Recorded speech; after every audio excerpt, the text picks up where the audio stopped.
Hi, everyone. I'm Paul Menig with Business Accelerants. Each of these sessions, I have a conversation regarding the 7 forces in your business and in your career with the expectation that you'll gain some insight that's going to get you more money from your business and more time for your life. Today, we're going to talk about a popular approach to business management. It's called EOS for Entrepreneur Operating System. It was detailed in the best-selling book Traction. With me today is Julie Markee, a professional EOS implementer. Welcome, Julie. Thank you, Paul. Thanks for having me. It's great. OS comes up everywhere. I had to update my iOS on my laptop or on my iPad Pro. My Mac OS just got updated to Monterey or some other island name. I've got Watch OS that got implemented to 8.1, I think it was. I use the term BOSS for Business Operating System Strategy and talk about who is your boss or what is your boss. But EOS has been around for a while, and if I'm not mistaken, it starts with what was the Entrepreneur or is the Entrepreneur Organization, and then some things that were learned there. So I'm going to be curious to know a little bit more about your impression of EOS. And I wanted to mention that I actually have a client that's probably about $80 million in size. They've been using EOS for about 3 years now, from what I can tell. They had somebody come in, do the work with them over a period of time, and then they have now taken to where they're doing it themselves. So they tell me about climbing rocks, overcoming issues, having L10 meetings, which this is football season, might be huddle meetings. And now it's October, so they should be refreshing their VTO for Vision Traction Organizer.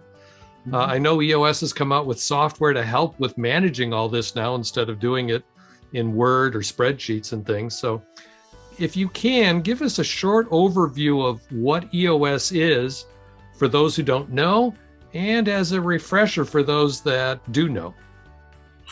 So EOS stands for the Entrepreneurial Operating System, and it is not a computer program. Imagine it is a people operating system. And I work with business owners and their leadership teams to get them better in 3 areas: vision, traction, and healthy. Vision from the standpoint that everyone in the organization is crystal clear on where you're going and how you're going to get there. Traction, so wherever you look in the organization, you can see people that are executing on that vision with discipline and accountability. And healthy, so you transform the leadership team into a cohesive, fun-loving group of people that actually like working together. Because the sad reality is that's not normally the case when it comes to leadership teams. So that's the overview of EOS. And yes, there's a lot of tools we use. We have the Vision Traction Organizer, which is really what we help identify where you're going and how you're going to get there. And then we start executing that. So you mentioned L10s, that's part of the meeting pulse that we instill and teach in EOS. And that just makes sure that the leadership teams are coming together, they're looking at the right things, they're talking about any issues that are coming up that are keeping them from achieving that vision. And there's a whole bunch of other tools behind all of that that can really help you kind of get a grip on your business so you feel like you're running the business rather than the business running you. Okay, I just heard 3 things: vision, traction, and healthy. Okay. Yeah. So when you talk vision, is that typical of what we hear everybody talking about? You need a vision mission statement, or is it something more than that? Well, the vision is, you'll hear it. It's very similar. All the tools that we're using in EOS, they're practical, real world tools that have been around for 100 years. They'll probably be around for another 1,000 years. But this is the way we kind of bring them together that actually makes it work. So we go through a high level process of answering 8 questions. That's what's on the VTO, the Vision Traction Organizer. And anybody that's watching this would like a copy of it, I'm happy to send it to you. It's a very powerful, even if you're not implementing EOS, you can still use this tool. But it goes through it, identify what your core values are, what your core focus is, your 10-year target. So where do you want this organization to be 10 years from now, or 20 years, 30, whatever that time period isn't important. And then we'll do a marketing strategy. So we figure out who we need to talk to and what we need to say in order to get us to achieve that 10-year target. And then we set a 3-year picture, and that's the vision. And then the last 3 questions are just, that's the traction side, which is, what's our 1-year plan? What are our rocks? And then what are our issues? So rocks, you talked about climbing rocks. Rocks are your 90-day business priorities. So what are the most important things that your business needs to get completed in the next 90 days in order to achieve your 1-year plan and your 3-year picture? And we love climbing rocks, because when we're in session, we don't throw rocks, which means you can't just tell somebody what they need to be working on. Together as a team, you set your rocks. I understand an important part of the process too is that you don't want these meetings to be long, lengthy meetings. The L10s are intended to be very short, and if there is an issue brought up or somebody wants to try pointing at somebody else, somebody's responsible for taking charge, being a moderator in that and saying, no, we're going to put that off on some sort of separate issues list. Mm-hmm. Yeah. So a couple questions in there, Paul. So first off, level 10, what that means is most people, when they kind of rate their meetings when they come together, are somewhere between probably a 4 or 5. So if you follow this meeting agenda that we've outlined, where the goal is to get you from that 4 to 5 or wherever you think you're at up to a 10. So that's where the L10 comes from. We score every meeting at the end of the meeting on a score from 1 to 10. And we want to get you guys to a 10. And so what we're doing is we're going to review our rocks to make sure that we're focused on the right priorities. We're going to review the scorecard to make sure we're hitting our numbers. We're going to make sure our customers, our employees are happy. And then we kind of go down, we have some accountability with the to-do list and make sure that all of our to-dos are being done every week. And then we start solving issues. And those are the most important things that you as a leadership team need to solve during that meeting. And there's a very structured process that we teach on how to do that. So you actually identify the root cause of the problem, you discuss it, you solve it, and then you make it go away forever instead of it repeating and coming back time and time again, which is what normally happens when a leadership team gets together.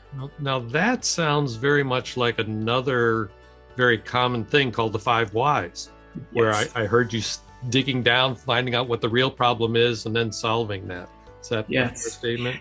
So we use what we call IDS. The issue solving track is identify and then discuss and solve. So identify the root cause. And what I find when I'm sitting in on L10s for my clients is they have a hard time. They don't spend a lot of time identifying, and they start discussing, and they just discuss the heck out of it, and they never ever identify the root cause, and they never really solve it. So yes, I teach my clients, use the 5 whys in order to just dig down until you identify what is the true root cause for this particular issue. Because once you identify that, then you can solve it. Okay. So you just mentioned that, you have clients using this particular process. And in fact, I did a little research, and, we're talking something in excess of a couple of dozen or more clients that you've done this with. What types of clients do you find are doing it best? Is it manufacturing? Is it service-oriented companies? Is it IT companies? High tech, low tech? What kind of people benefit best? So here's the type of organization that's going to benefit the most from EOS. They're entrepreneurial. That's the first thing. They have somewhere between 10 and 250 employees. They're open-minded and growth-oriented, and they're willing to be vulnerable not only with themselves, but also with the people around them. And they're so much more afraid of the status quo than of change. So it's really the mindset of the owner, of the leadership team, and their ability to implement EOS and be successful with it. Because I've worked with manufacturing companies, construction companies, professional services, IT is part of that, nonprofits. I've actually shared some of these concepts with the pastor from our church, and he's actually implementing some of that and trying to figure out what the right structure is for the church using the visionary integrator, which we haven't talked about yet, kind of those different functions. So it's really about the mindset that is what makes EOS so successful. I picked up something that I'll probably use along the way. You said afraid of status quo. So I often use ASK for always seek knowledge, but now I can also use ASQ for afraid of status quo. Yeah. For another mindset for what people want to do. I like that. When companies approach you, kind of like what you just said with they don't really identify the problem. So they probably approach you and say, well, I've got this problem. This is what I want to solve. And they haven't done those 5 whys. And so it's not really what they need. What do you see people most often approaching you with, saying there's their problem? Is it sales or manufacturing or HR issues or something? And then what do you find sometimes is what they really need? So it's interesting when the first step in the process is a 90-minute meeting. So I'll get the leadership team in a room and I'm going to explain all of EOS to them. And the thing that seems to resonate the most, well, there's a few of them. First off, the owner is frustrated. He's frustrated. He's working harder and harder and harder and not getting the results that he wants. Or she's not having fun anymore. Like, it used to be fun when we started this business and we had a great time, and now I don't enjoy it anymore. And some of the other things they're thinking of is I'm working harder, I'm not making as much money. I'm just spinning my wheels and I'm not getting anywhere. And those are the things that when I start doing the 90-minute meeting that really start to resonate. But I think the one that really kind of, for me, that I've seen, the one that's like, yep, I want this, is most visionaries. So these are the founders of the companies for the most part, those visionaries. They have not realized the vision that they have for their organization. And I think there's just a sadness in there and a frustration that when they hear that phrase, like, we're going to help you achieve the vision that you have for your organization, that touches them. So you don't know what's going to be that they're going to say, hey, I want this. But those are the things I'm listening for. And then once we do that, then they're all on board, because they're like, oh my gosh, I can see that EOS is going to help me get what I really want. Okay, so that's a good lead into what we talked about in advance a little bit. So you talked about healthy was the third thing after vision and traction. Yeah. So you just talked about getting the team to work together and different things. So I just finished binging on the first 2 seasons of Ted Lasso at the recommendation of my son, who's 40 years old, chief technology officer of a startup that's grown from 4 million to 30 million in 5 years. And he's now got almost 100 people reporting to him from Brazil to India. Has to do a lot of things remotely and virtually and stuff. So you've seen some of Ted Lasso, I understand. So what don't ruin the ending for me. Okay, I haven't seen the end of season 2, so don't ruin it for me. I won't do that. Okay. So what do you think of some of the things in Coach Lasso's approach to building teams, and what you end up having to do with the executive management teams that you're dealing with in terms of things? And I'm thinking even simple things like, I was thinking back, my fraternity, we have a special handshake. In Scouts, we had a special handshake. And you watch Coach Lasso and you get some of those things where they have little things that become unique to them. One of which can be as simple as what's a rock, what's an issue, what's an L10. And they have that common language that they're talking about and become part of a kind of an inner group. So expound, if you would, please, on anything you see between Lasso's approach and EOS.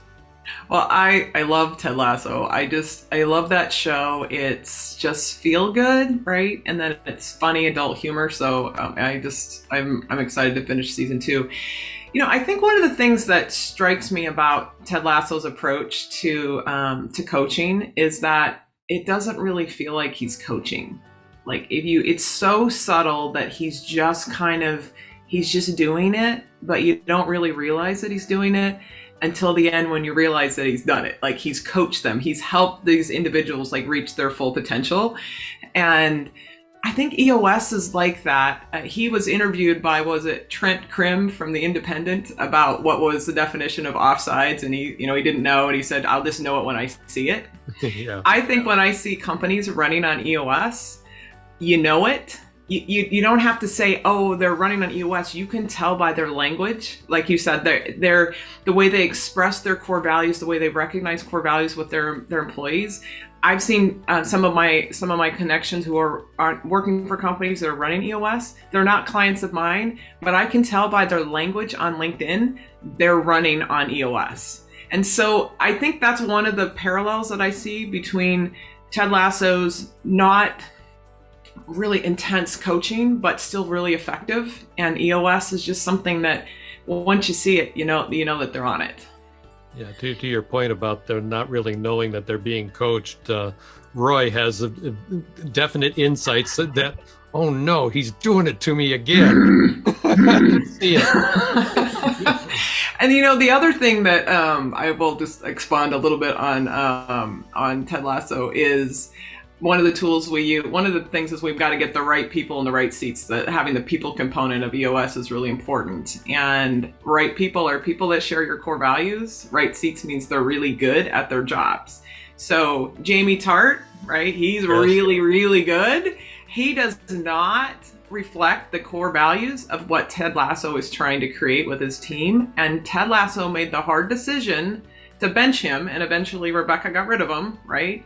Yes. I know he comes back, but he made that hard decision because it wasn't what was best for the team to have Jamie there. And so he used what we would call the people analyzer in EOS in order to solve one of the problems, and the team was able to thrive even without him. I also see that the Lasso approach is very good at having some tough conversations, giving people the room to grow, to try to improve themselves. Mm-hmm. And I also see him using others to make those tough conversations. So he has some good lieutenants that help him get a message across so that he's not the only one doing it. And he maybe it puts himself up in a good guy, bad guy routine a little bit too, where he becomes the good guy, not always the bad guy and everything. Yeah, his leadership style is, like I said, it's subtle, but it's effective for the people he has around him. And he is constantly helping people achieve their potential. And it's like I said, it's feel good. It's feel good TV. Okay, so you mentioned vision, traction, and health, but I didn't hear about KPIs and OKRs and balanced scorecards and all of that other stuff that maybe that business owner wants to have in the bottom line to make profits for the business. Tell me a little bit about where EOS takes those things. Okay, if you don't mind, I'm going to take a step back, and I'm just going to say, so in EOS, we're trying to strengthen the 6 key components of running your business, and I'm going to give those to you real quick. So vision, we talked about that in the Vision Traction Organizer, so that's the first one. The second one is people, right seats, mentioned that. The other is data, so you're running your business on data and objective information rather than emotions and egos, where a lot of entrepreneurial companies make their decisions. Issues is really, I talked about IDS, that's solving problems, setting them up, solving them, making them go away forever. Process component is making sure that you're getting the right and the best things done the right way and the same way every single time. And then traction is those rocks. So that's just making sure that you're executing on that vision with discipline and accountability. So that's the overview of the 6 key components of running your business. So the data component, one of the tools we use is a scorecard.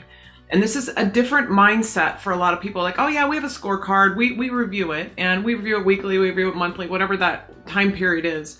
But what's a little bit different about an EOS scorecard is that these are predictive measurables that are reviewed every week during your L10s. So these are things that people have within their control that will help you get a good pulse on the business. So oftentimes I had one client that's like, yeah, we review our scorecard every Friday. It took them 3 hours, and the visionary said, and usually someone ends up in tears. So if you're doing it that way, that's not the right way to do it. So if you're going to give a measurable on your scorecard, make it something that people have a way to control, to impact, right? So if let's say revenue is one that usually ends up on a scorecard, right? Yeah. But what do you have to do in order to be able to hit your revenue numbers? Like, what are those actions, actions that your employees need to take so that you can hit your revenue? And that's really what you want to have on your scorecard. So what are those things that are within their control that can help you get where you want to go to hit your 90-day rocks, your 1-year plan, your 3-year picture? So it's a little different, and it's something that all of my clients, it takes them a while to kind of get their minds around how we're looking at scorecards. So from your experience, Paul, how does that impact with your work with your clients? Well, I think you hit a key thing there, because you said predictive, not performance. So if we take the KPI, which is normally key performance indicators, one of which you say would typically be revenue, that's after the fact. Whereas what are the predictive things that you can be doing to do that? So right now, all of my clients are dealing with supply chain issues galore, price increases from inflation, containers, for instance, that have gone from $3,000 to $20,000 or $30,000 for a shipping container now, kinds of things. So those are certainly predicting the profits and what you can do. On the sales side, you get to a little bit of looking at the behaviors of people rather than, well, did I close the sale? Well, how many calls did you make? How many whatever did you make? Do you have a milestone chart for the sales process for your funnel? And so I'm picking up one good thing here is I'm going to start talking about key predictive indicators in the future instead of key performance indicators. Yeah, you might have less crying too during your your scorecard review. But it's interesting because revenue comes up, and then you say to the salespeople, which is interesting. I'm like, so how many calls do you make a week? However many I have. And I tell my presidents, I'm like, that's a little wiggling. They do the wiggling, like, oh, I don't know, I'm not sure. Well, I'm like, well, you need to nail them down. Like, they need a number, because guess what? People will respect what the company inspects. And that's one of the premises of a scorecard, is that these are the numbers. We're reviewing them every week. So if you're not hitting your numbers, we need to talk about that. And that's one of the things that comes up in the L10. Okay. I'm not sure how long we've been, but I know that people prefer that we make these shorter than longer. I spent a good deal of my time in the transportation business, and so I really like the idea that this is based on the book Traction, that traction is that middle thing between vision, traction, and healthy team organization. Because to me, a lot of I've been working on is safety systems. And so keeping the car on the right path, keeping your business on the right path, keeping it from slipping out of control are all the kinds of things that come to mind. And going back to your comment about not meeting the owner's initial vision and stuff, well, it starts with, here's where I want to go. So when you get into your business path, into your car, you want to get someplace along the way. So I really like the traction things. Yeah. So I'm certain that there's going to be at least a few people that will want to reach out to you and talk further and possibly engage with you. So how can they reach out to Julie Markee and talk with you further and learn more about EOS? Absolutely. You can find me on LinkedIn. It's Julie Markee. My website is eosworldwide.com/Julie-Markee. It's kind of a mouthful. So, or you can just email me at julie.markee@eosworldwide.com. But probably the easiest way to find me is just type me in on LinkedIn and you'll be able to track me down. But if you want a copy of the BTO, happy to send it to you. Just reach out to me and just ask for it and I'll send it off and you can take a look at it. Okay. Any last comments you want to make, Julie? Paul, it's great to spend some time talking to you and finding how there's just some real commonalities between what you're doing and I'm doing. And ultimately what we want to do is just help businesses get what they want from their lives. So thank you. That's great. So thank you, everybody. This has been Paul Menig with Business Accelerants, looking for ways to help you get more money out of your business and more time for your life. Thanks very much. Thank you. So we'll stop the recording.